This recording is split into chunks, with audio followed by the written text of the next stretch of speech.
یہ دو باتیں جو اوپر آئی اس حدیث کے اندر یا اس باب کے اندر، ایک یہ ہے کہ صلی اللہ علیہ عشر وکتب له عشر حسنات، میں بتا چکا ہوں، کہتے ہیں زبنت سے۔ اور دوسری بات اس میں جو یہ آئی ہے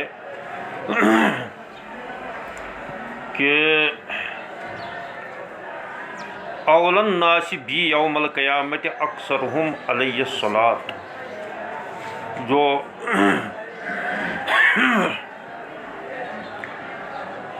میرے اوپر جو ہے زیادہ درود پڑھنے والے ہوں گے تو وہ اول الناس بھی، میرے نزدیک زیادہ بہتر لوگ ہوں گے، قریب لوگ بھی ہوں گے، اس کا قریب ہونے کا ترجمہ بھی ہے، اور زیادہ بہتر لوگ بھی ہوں گے۔ اولا، اگر اولا کو پڑھیں گے اسم تفضیل کا تو وہ جو ہے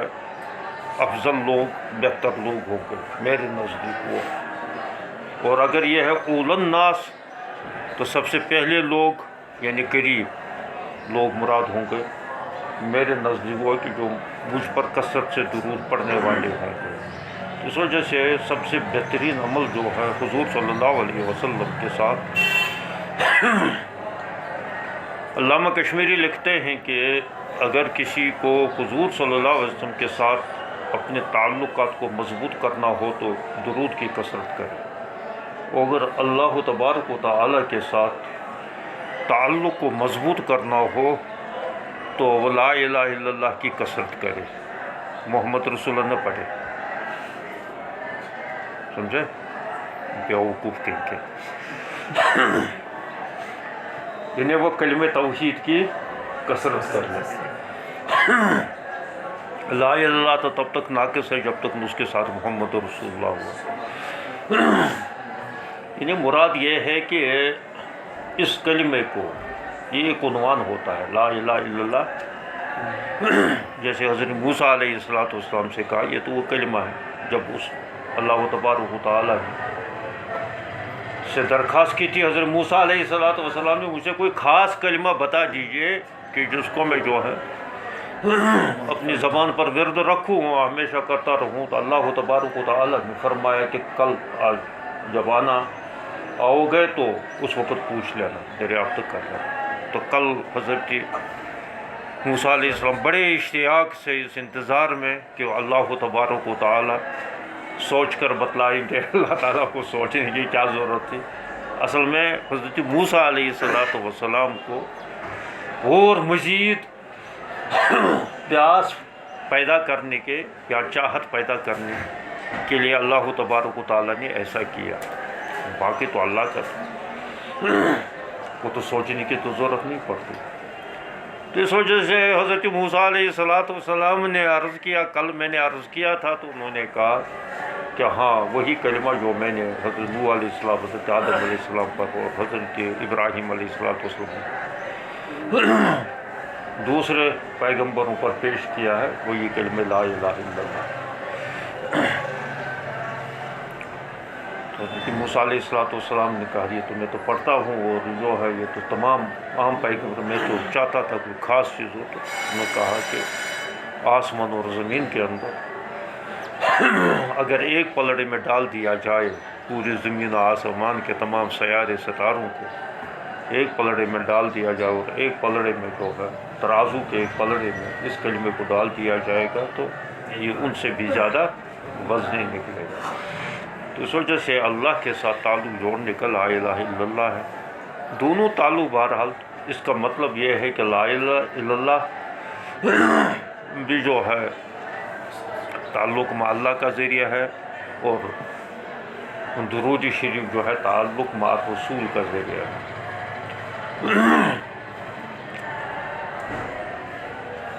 اب یہاں سفیان ثوری کی یہ بات فرمائی گئی ہے کہ وروی عن سفیان الثوری وغیر واحد من اہل العلم، یعنی بہت سارے اہل علم کا یہی مسلک ہے، صلاۃ الرب الرحمہ و صلاۃ الملائکۃ الاستغفار، اور صلاۃ العباد اس سلسلے میں تو سفیان ثوری نے کوئی بات نہیں فرمائی، لیکن بندوں کی صلات سے مراد ہوگا وہی دعا، عاجزی وغیرہ، اور اس کے اعلیٰ صورت جو ہے نماز ہے۔ اسی وجہ سے صلات کو، کیونکہ اظہار، یہ کیا کہتے ہیں، عاجزی کا اظہار قولی بھی ہوتا، فعلی بھی ہوتا ہے۔ قولی اظہار ہوگا دعا سے اور فعلی اظہار ہوگا نماز سے۔ یہ سمجھے؟ کم وقت گئی کہ بعد میں کہتے ہیں میرے سمجھ میں نہیں آتا ہے۔ بنگالی تو یہ چپ چپ کے جو ہے اچھا سمجھ لیتا ہے، تم سے زیادہ کم وقت ہو۔ یہ اوڑی والے یہ کم وقت کچھ بھی نہیں سمجھ لیتا ہے، یہ بہاری ہے، ان کو پیسے کمانے کی فکر ہے، کہاں مزدوری ملے گی۔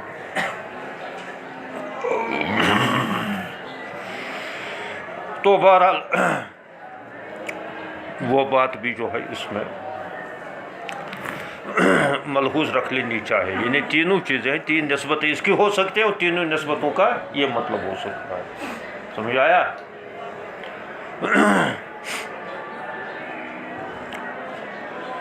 اچھا، اس کے بعد امام ترمذی رحمۃ اللہ علیہ یہ کیا فرما رہے ہیں، اس کو سند کے ساتھ پھر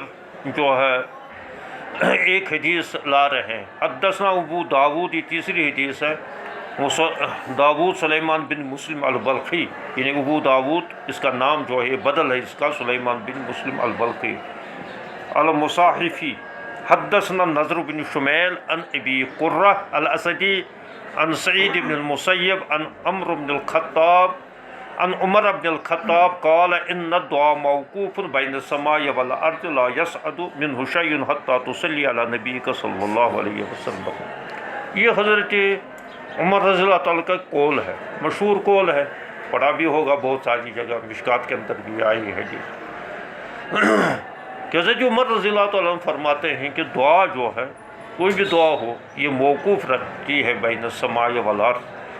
اس میں سے کوئی چیز آسمان کی طرف نہیں چڑھتی جب تک نہ جو ہے تم درود پڑھو گے نبی صلی اللہ علیہ وسلم۔ گویا کہ درود جو ہے، یہ دعا جو ہے، یہ بے پر اس وقت تک رہ جاتی ہے جب تک اس کے ساتھ یہ دو پر جڑ جائے، اول اور آخر درود شریف، یہ اس دعا کے دو پر ہیں، تب یہ جو ہے یہ دعا پرواز کر لیتی ہے اور اللہ کے پاس پہنچ جاتے ہیں اس وجہ سے۔ اچھا، یہ ایسی بات ہے کہ جو حضرت عمر رضی اللہ تعالیٰ عنہ اپنے قیاس سے نہیں کہہ سکتے ہیں، اور وہ بات جو کوئی صحابی اپنی قیاس سے نہیں کہہ سکتے، اجتہادی نہ ہو، قیاسی نہ ہو، وہ حکماً کیا ہوتی ہے؟ مرفوع ہوتی ہے۔ اس وجہ سے یہ حکماً مرفوع ہے، اگرچہ یہ سندن مرفوع نہیں ہے، سندن تو یہ موقوف ہے۔ نہیں آیا سمجھ میں؟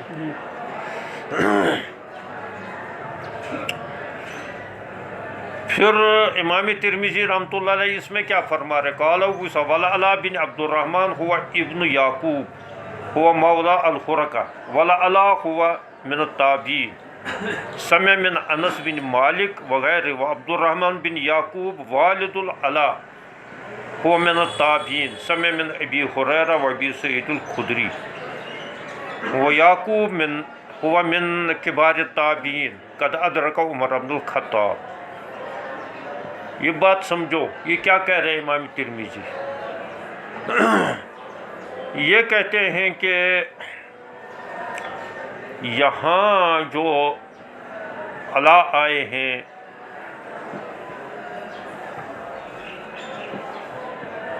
روایت کے اندر، سند کے اندر کہاں پر آیا ہے علا؟ حدثنا علی بن حجر حدثنا اسماعیل بن جعفر عن العلا بن عبد الرحمن عن ابی یہ سند کے اندر جو یہ آیا ہے، علا نقل کرتے ہیں اپنے والد عبد الرحمن سے، اور عبد الرحمن نقل کرتے ہیں اپنے والد سے، یعنی یعقوب سے۔ نیچے بتایا گیا ہے ان کے والد کا نام یعقوب ہے، اور وہ حضرت ابو ہریرہ رضی اللہ تعالیٰ عنہ نہیں، علا روایت کرتے ہیں، یہ ضمیروں کا انتشار ہوگا۔ یہ علا روایت کر لیتے ہیں عبد الرحمن سے ان العلا ابن عبد الرحمن ان ابیہ، اور اپنے والد سے یعنی عبد الرحمن سے روایت کرتے ہیں، اور وہ حضرت ابو ہریرہ سے روایت کر لیتے ہیں، یعنی عبد الرحمن جو ہے حضرت ابو ہریرہ سے روایت کرتے ہیں۔ ابیہ کے ضمیر وہی ہوگا، ورنہ انتشار ضمیر جو اس میں ہے ان عمرو بن شعیب ان ابیہ ان جدی۔ عام طور جب ضمیر یہاں ہوتی ہے نا تو ضمیر ملتی ہے اسی کی طرف، جو ہے یہ عبد الرحمن کی طرف نہیں ملی لوٹائی گی، یا اعلیٰ ہی کی طرف لوٹی گی۔ وہ اپنے والد سے نقل کرتے ہیں، علا بن عبد الرحمن اپنے والد سے نقل کرتے ہیں، یعنی عبد الرحمن سے نقل کرتے ہیں۔ یہاں ضمیروں کا جو انتشار نہیں ہے، زمین کا جو ضمیر جو ہے اب اسی طریقے پر ہے کہ جس طریقے پر معروف ہے۔ اب یہاں پر امام ترمذی رحمۃ اللہ اس کی وضاحت کر رہے ہیں۔ علا بن عبد الرحمن ہوا ابن یعقوب، یہ علا ہے، ان کے والد کا نام عبد الرحمن ہے، اور ان کے والد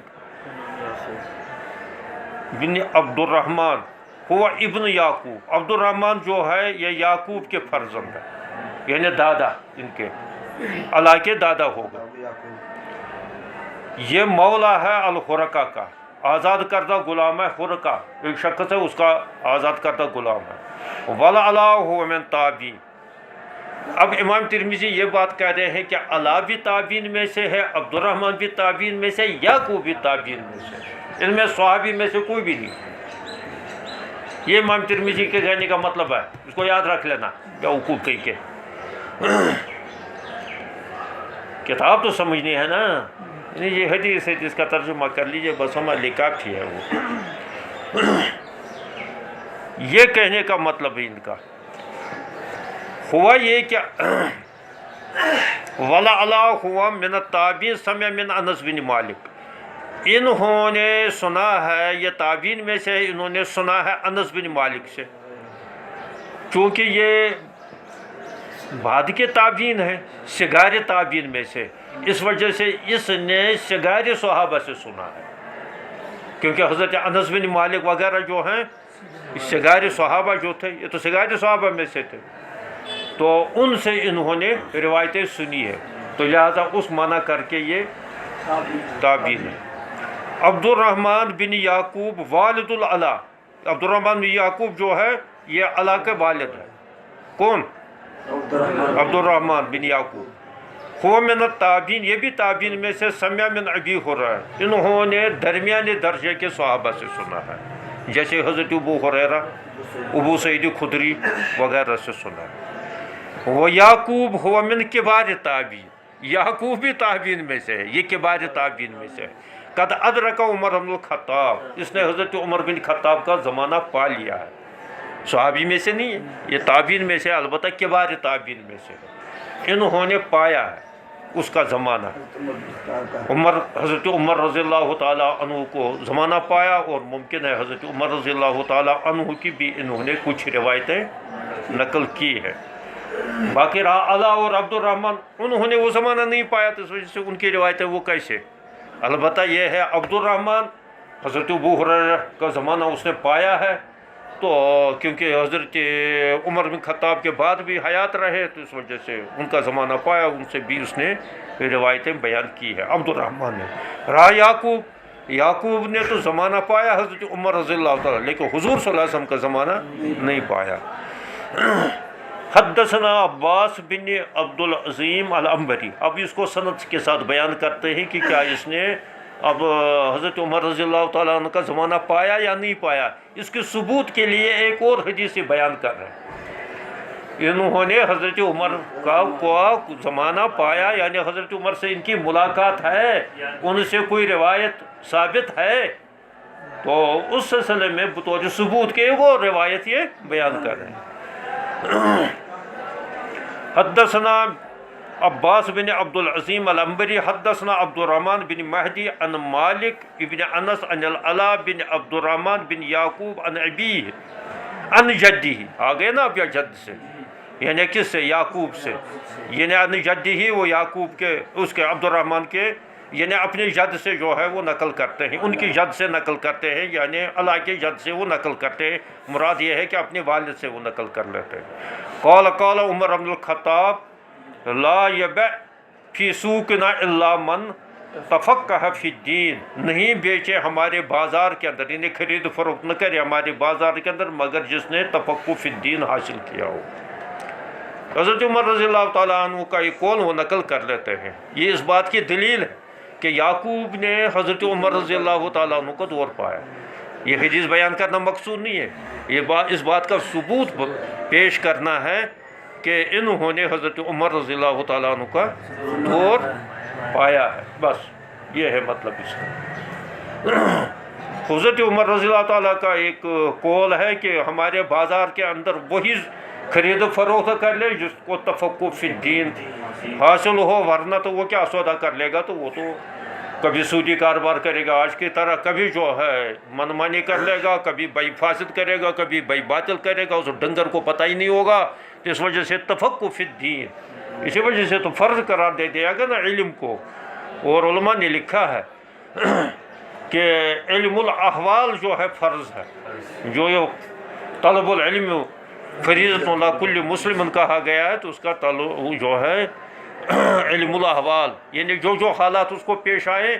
یا جن حالات کے ساتھ اس کا سابقہ پڑے، پہلے اس حالات کے ان کا علم۔ مثلا تم کم وقت تو امامت کرتے ہو، پہلے سے طے کر کے رکھا ہے نا ہمیں امامت کرنی ہے، تو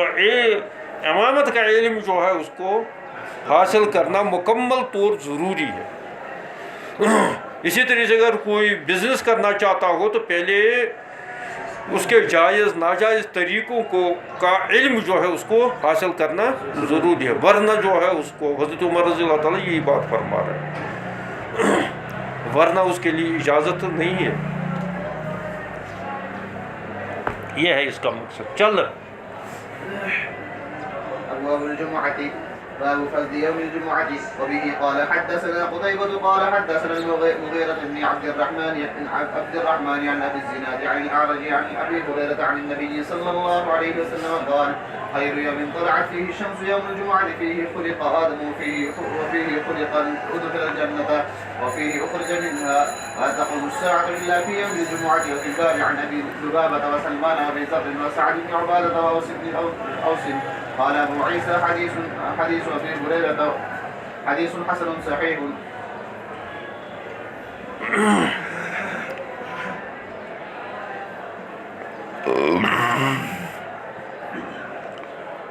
اللہ تبارک و تعالیٰ نے زمانوں کے اندر بھی فضیلت رکھی ہے، مکانوں کے اندر بھی فضیلت رکھی ہے۔ جیسے تمام امکنہ میں سے سب سے زیادہ فضیلت کی جگہ جو ہے مکان کے اعتبار سے، وہ مثلا حرم شریف کا، خانہ کعبہ کا ہے، اور اس کے تابع میں حرم شریف کی فضیلت ہے مکان کے اعتبار سے۔